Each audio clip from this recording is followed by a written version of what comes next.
The day the red phone ringed, the 13 days that almost destroyed humanity, the world on the edge of the abyss. In October 1962, planet Earth almost witnessed its last chapter. For 13 days, two nuclear superpowers stood face to face, their fingers hovering over buttons that could trigger the destruction of everything we know. Humanity has never been closer to total annihilation than during the Cuban Missile Crisis. Ironically, the famous red telephone, the direct line between Washington and Moscow, did not yet exist. It would only be established the following year, as a lesson learned from this devastating crisis that almost turned into a catastrophe. Communications between the leaders of the two most powerful nations on the planet occurred through telegrams, radio transmissions, and diplomatic messengers, dangerously slow methods for decisions that needed to be made in minutes. This is the story of how the world almost ended, told through the lens of those 13 days when humanity's collective breath was held, without most knowing how close we were to the end. Chapter 1. The Global Chessboard. To understand the magnitude of the Cuban Missile Crisis, we must first understand the Cold War scenario that preceded it. This was not an isolated incident, but the climax of a 17-year escalation of tensions. When the ashes of World War II were still hot, the world quickly divided into two camps: the capitalist bloc, led by the United States, and the communist bloc, under the influence of the Soviet Union. This was not a conventional war with defined battlefields. It was an ideological, economic, technological, and psychological conflict. In 1949, the Soviet Union broke the American nuclear monopoly by successfully testing its first atomic bomb, 4 years earlier than Western experts had predicted. The global balance of power was instantly altered. The United States responded in 1952 by developing the even more devastating hydrogen bomb. The Soviet Union responded 9 months later. Thus began the arms race that would define the following decades. In 1955, the Warsaw Pact was formed as a Soviet response to NATO, created in 1949. The world was officially divided into opposing military alliances. Europe became the symbolic center of this division, with the Iron Curtain separating the communist East from the capitalist West. Berlin, a divided city within a divided country, was the perfect microcosm of this fragmented reality.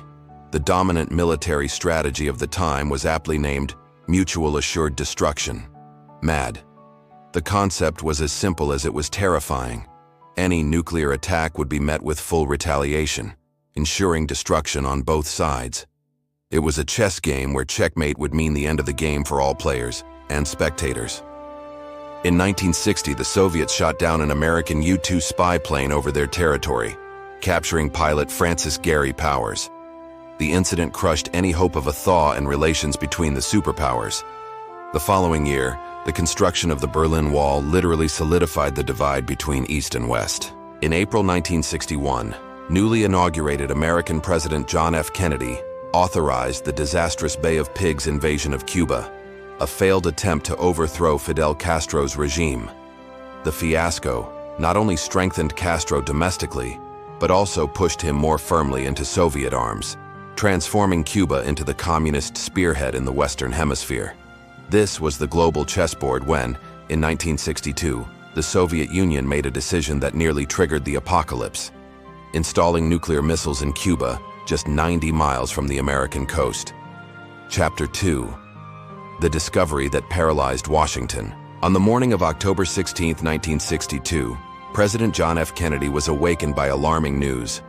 Aerial reconnaissance photographs, taken by U-2 planes the day before, revealed something that would turn the next 2 weeks into the most tense in human history: Soviet nuclear missile bases under construction in Cuba. What made these installations particularly threatening was not only their proximity to American territory, but also the nature of the missiles. They were R-12 and R-14, designated SS-4 and SS-5 by NATO, capable of reaching much of the continental United States in less than 5 minutes after launch. The reaction time would be practically zero. Kennedy immediately called a select group of his closest advisors to a top-secret meeting. This group, which would become known as EXCOM, Executive Committee of the National Security Council, included figures such as Vice President Lyndon Johnson, Secretary of State Dean Rusk, Secretary of Defense Robert McNamara, CIA Director John McCone, and the president's brother, Attorney General Robert Kennedy. The first ExComm meetings were marked by heated debates about how to respond to the threat. Options on day one could be grouped into three main categories. Diplomatic response: pressure the Soviets through diplomatic channels and at the United Nations. Naval blockade: prevent more military equipment from reaching Cuba. Military action: from surgical airstrikes against missile bases to a full invasion of Cuba. The military, led by General Curtis LeMay, Chief of Staff of the Air Force, pressed for immediate military action. LeMay even suggested that not responding with full force would be the equivalent of Munich appeasement, a reference to the controversial 1938 conference where European powers gave in to Hitler's demands. Robert McNamara, on the other hand, warned about the dangers of a first military action. He argued that even a surgical strike would inevitably kill Soviets, which could trigger a response against West Berlin or even a nuclear attack against the United States. Fascinatingly, in these early days of the crisis, Kennedy kept everything an absolute secret from the American public and the world. He continued with his normal schedule, including campaign trips for the midterm elections. This calculated normality served two purposes: to avoid panic among the population, and more importantly, to give the ExComm time to develop a coherent strategy without premature pressure from the Soviets. During these critical first days, Kennedy authorized more reconnaissance flights over Cuba, revealing that construction of the bases was progressing rapidly. Military analysts estimated that some missiles could be operational in a matter of days. The clock was ticking, and every hour that passed made the situation more dangerous. Meanwhile, in Moscow, Soviet leader Nikita Khrushchev believed that his covert operation, called Operation Anadyr, had not yet been discovered by the Americans. Dissimulation was an integral part of the plan. Soviet soldiers traveled to Cuba on commercial ships, dressed as tourists or civilian technicians, and were instructed to wear civilian clothes in the Cuban tropical heat. No one in the general public, not even ordinary Cubans, was supposed to know what was actually being built in the Cuban mountains. The world went about its business as usual, completely oblivious to the fact that decisions being made in closed rooms in Washington and Moscow could determine whether there would be a future for human civilization. Chapter 3: Quarantine, a diplomatic innovation. On the evening of October 22, 1962, 6 days after the initial discovery, President Kennedy finally revealed the crisis to the world in a 17-minute televised address. With a serious and resolute tone, he announced, "Good evening, my fellow citizens. The government, as promised, has kept the closest watch on Soviet military construction on the island of Cuba. Last week, unequivocal evidence established the fact that a series of offensive missile bases are now in preparation on that prison island. For millions of Americans watching, the news was shocking." Kennedy went on to describe in detail the threat posed by these missiles and announced his decision. The United States would implement a quarantine, a naval blockade of Cuba, to prevent the arrival of more offensive military equipment. The choice of the term quarantine rather than lockdown was deliberate and crucial. Under international law, a lockdown is considered an act of war, while quarantine could be presented as a defensive measure. This semantic distinction allowed a pause in the escalation, offering both Kennedy and Khrushchev room for diplomatic maneuvering. The decision to implement the quarantine represented a compromise between diplomatic passivity and direct military action. It was a solution that emerged after days of intense debate in ExComm, where the hardline faction had consistently pushed for immediate airstrikes. Crucially, Robert Kennedy had argued against immediate military action from a moral and historical perspective. "I don't want my brother to be the Tojo of the 20th century," referring to the Japanese Prime Minister who ordered the attack on Pearl Harbor. This observation had a profound impact on the president, who was intensely aware of how his decisions would be judged by history. The quarantine went into effect on the morning of October 24th, when U.S. Navy ships formed an arc across the Atlantic, 800 miles from Cuba. The order was clear. Any ship suspected of transporting military material to Cuba would be boarded and inspected. The first critical test came quickly. Dozens of Soviet ships were en route to Cuba, and the world watched anxiously to see if they would attempt to break the blockade, potentially triggering a direct military confrontation between the superpowers. To increase tension, Soviet submarines armed with nuclear torpedoes escorted merchant ships. In a moment of dramatic relief, Soviet ships carrying military equipment stopped abruptly or changed course before reaching the quarantine line. This withdrawal was the first sign that Khrushchev might be open to a peaceful resolution. However, the crisis was far from over. Missile bases in Cuba continued to be built at a rapid pace. Reconnaissance images showed that every day more launchers became operational. Time was running out. In Washington, the Department of Defense continued preparations for possible military actions. More than 100,000 troops were mobilized in the southeastern United States, ready for a possible invasion of Cuba. B-52 bombers loaded with nuclear weapons continually circulated within the limits of Soviet airspace, maintaining a high alert posture. The American military has moved to DEFCON 2 status, just one level below nuclear war status. It was the only time in history that this alert condition would be reached. Meanwhile, at the United Nations in New York, a famous confrontation occurred when American Ambassador Adlai Stevenson confronted Soviet Representative Valentin Zorin with photographs of the missiles, declaring, "I am willing to wait for your answer until hell freezes over. I'm even willing to wait while you receive instructions from your government." This public demonstration of incontrovertible evidence helped solidify international support for the American position. But the real diplomatic moves were taking place through unofficial channels, away from the public eye and the press. The situation required unprecedented diplomatic creativity, and a degree of luck the world didn't even know it needed. Chapter 4: Covert Channels and Shadow Negotiations. While the world watched the tense public confrontation between the US and the USSR, crucial negotiations were taking place far from the spotlight. These secret conversations would end up being decisive for the peaceful resolution of the crisis.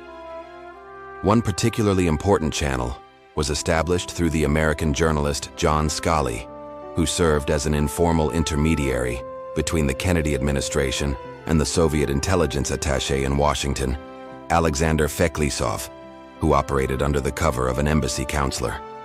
On October 26th, Feklisov invited Scully to a seemingly casual lunch at the Occidental restaurant, a few blocks from the White House. There, he presented what appeared to be a Soviet offer. The missiles would be removed from Cuba in exchange for a public promise from the United States not to invade the island. Scully immediately took this proposal to the State Department. Although there is debate among historians as to whether this offer was actually authorized by Moscow or was an individual initiative by Feklisov, the Scully-Feklisov channel became a vital line of communication during the most tense moments of the crisis. In parallel, Robert Kennedy established his own channel with Soviet Ambassador Anatoly Dobrynin. The two men met several times during the crisis, often at the ambassador's residence to avoid press attention. These meetings allowed both sides to communicate positions and concerns that would be politically risky to express publicly. The real test of these secret negotiations came on October 26th and 27, when the crisis reached its peak tension. On the afternoon of October 26th, a long and emotionally charged letter from Khrushchev arrived at the White House. The text, which appeared to have been written by the Soviet leader himself, rather than professional diplomats, clearly suggested a willingness to back down, offering to remove the missiles in exchange for guarantees of non-invasion. While Kennedy and his advisors were analyzing this promising proposal, a second message from Moscow arrived the next morning, October 27th.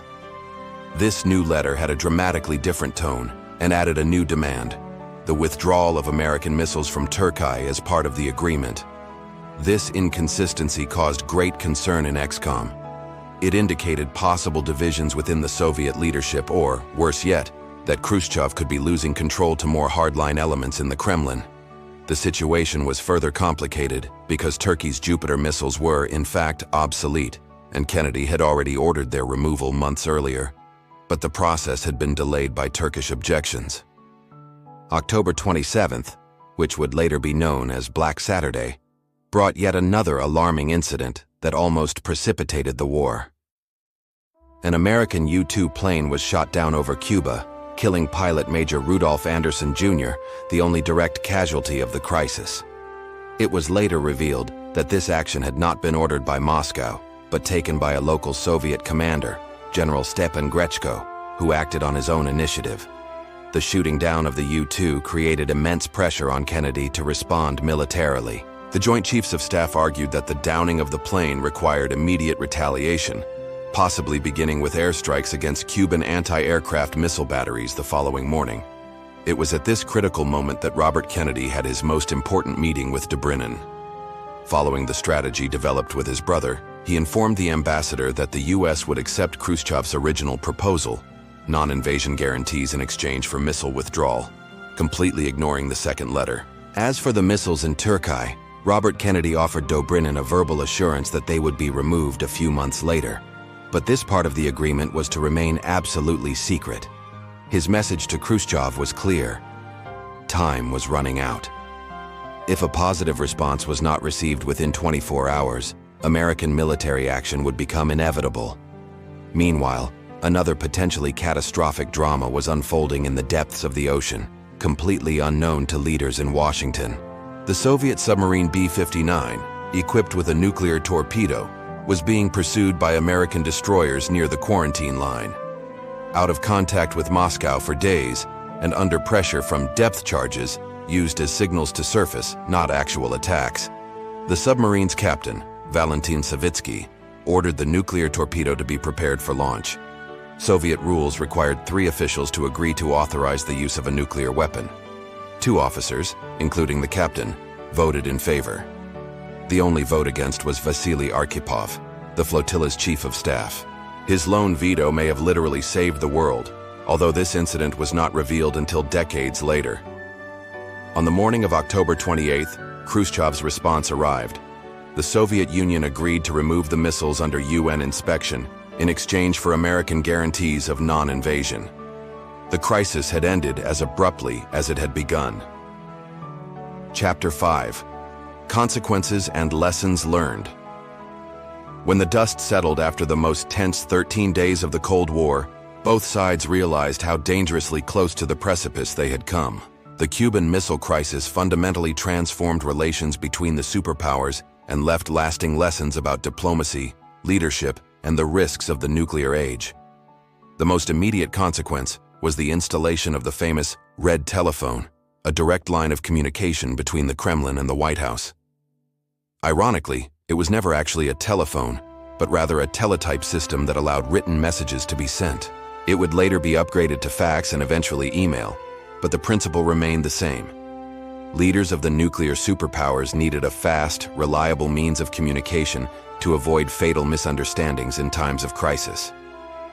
For Khrushchev, the consequences were severe. Although publicly he tried to present the result as a diplomatic victory, highlighting American guarantees of non-invasion of Cuba, internally, the episode was seen as a humiliation. Perceived weakness contributed significantly to his fall from power 2 years later, when he was deposed by fellow Communist Party members, led by Leonid Brezhnev. Kennedy, on the other hand, emerged politically strengthened. His management of the crisis was widely praised as a demonstration of firmness combined with prudent restraint. However, Turkey's secret missile deal remained hidden for decades, in part to protect the image that Kennedy had not made concessions to the Soviets. For Cuba, the result was mixed. Castro was furious at being excluded from the final negotiations between the superpowers, seeing it as a violation of Cuban sovereignty. However, Cuba effectively obtained the non-invasion guarantee it desired, allowing the socialist regime to survive despite its proximity to the United States. Both superpowers learned crucial lessons from the crisis: the importance of strategic empathy. Both Kennedy and Khrushchev demonstrated an ability to understand the political pressures facing the other. Kennedy, in particular, resisted pressure to respond militarily to the U-2 shootdown, recognizing that Khrushchev might not have authorized the action. The value of gradual options. The decision to implement a quarantine rather than immediate strikes gave both sides time for diplomacy to work.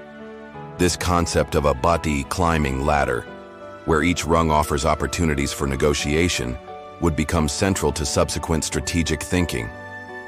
The dangers of poor communication. Misunderstandings and delays in communications nearly led to disasters on multiple occasions during the crisis. The B-59 submarine incident is particularly alarming, because it occurred completely outside the knowledge of leaders who thought they were in control of the situation.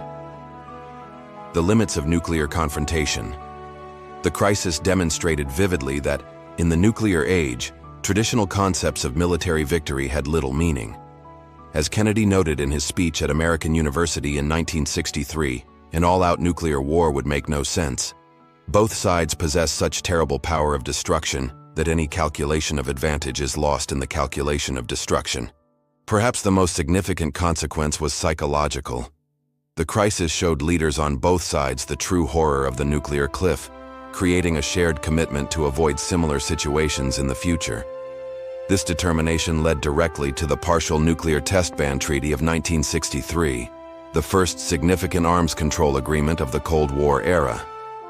Robert McNamara, Secretary of Defense during the crisis, would later summarize this fundamental lesson. "We came closer than we thought. It was pure luck that prevented nuclear war."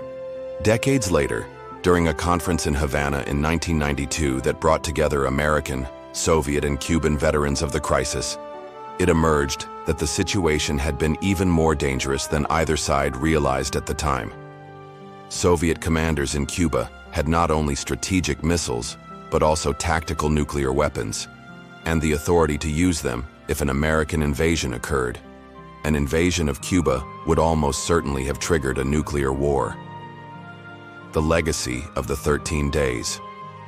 60 years after those 13 days in October, the Cuban Missile Crisis continues to be studied as the defining moment of the Cold War and a crucial case study in crisis management, diplomacy, and leadership under extreme pressure. Historian Arthur Schlesinger Jr., who served in the Kennedy administration, called the crisis the most dangerous moment in human history. This assessment remains difficult to dispute. Never before or since has the world been so close to a large-scale nuclear exchange. The peaceful resolution of the crisis set a vital precedent for the future of the Cold War. Even in moments of greatest tension, channels of communication could remain open and diplomatic solutions could be found. This precedent likely helped prevent escalations during subsequent crises, such as the 1969 Sino-Soviet conflict and the various moments of tension in the Middle East. The crisis has also led to a fundamental reassessment of the risks of nuclear proliferation. Recognition of how easily a situation could spiral out of control reinforced efforts to limit the spread of nuclear weapons, eventually culminating in the 1968 Nuclear Non-Proliferation Treaty. For contemporary leaders, perhaps the most valuable lesson of the missile crisis is about the nature of true courage in the nuclear age. As Theodore Sorensen, Kennedy's advisor and speechwriter, observed, "Courage lies not just in deciding to attack, but sometimes in deciding not to attack, not just in not yielding, but sometimes in yielding." Kennedy expressed a similar sentiment in his speech at American University less than a year after the crisis. Above all, although we wish to eliminate war, we must not engage in a war to end all wars or fall into the trap of believing that any American-Soviet conflict automatically becomes a nuclear war. Perhaps the greatest legacy of those 13 days is a lesson that remains urgently relevant. In a world with weapons of mass destruction, the ability to show restraint in the face of provocation, seek creative solutions to apparent impasses, and maintain channels of communication even with adversaries. These are not just abstract diplomatic virtues, but skills crucial to the survival of civilization. The world survived the 13 days of October 1962 by a combination of wise leadership, creative diplomatic channels, and, it must be admitted, a good deal of luck. The question that continues to haunt us is whether, faced with a similar crisis today, our current leaders would demonstrate the same combination of firmness, flexibility, and prudence that saved the world in those tense autumn days when the fate of humanity hung in the balance. As Robert Kennedy wrote of his brother after the crisis, "It was the President's determination that we were on the brink of nuclear war, and that exhausting all diplomatic approaches was essential. His principles and wisdom, I believe, saved peace and freedom for this world." The red telephone that was finally installed after the crisis remains a tangible symbol of those days, a constant reminder of how direct communication between adversaries can literally save the world. Although the system has been rarely used over the decades, Its mere existence represents an enduring lesson from the Cuban Missile Crisis. Even in the abyss of all-out conflict, there is still room for words rather than weapons. ND. Don't forget to subscribe, like, and share this video.